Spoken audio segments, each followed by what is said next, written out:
Почитувани, неподнесувањето на новиот изборен законник уште еднаш ја потврди вистинската политика на Социјалдемократскиот сојуз, Левица и ДУИ, а таа е колку полошо за Македонија, толку подобро за нив.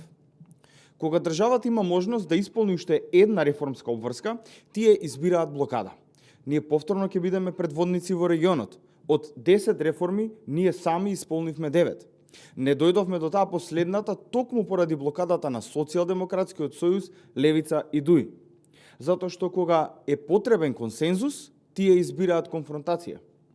Со тоа покажаа дека нивната цел не е подобар изборен законник, ниту подобар изборен процес. Нивната единствена цел е Македонија да нема нов реформски успех, за потоа политички да профитираат од застојот што токму тие самите го создаваат. Ова не е првпат Социјалдемократскиот сојуз, Левица и ДУИ да постапуваат на ваков начин. Секогаш кога државниот интерес ќе се судри со нивниот партиски интерес, тие го избираат партискиот интерес, без разлика на последиците за Македонија. Но Македонија нема да биде заложник на нивните блокади. Реформите ќе продолжат, а државата ќе продолжи да се развива. Ви благодарам.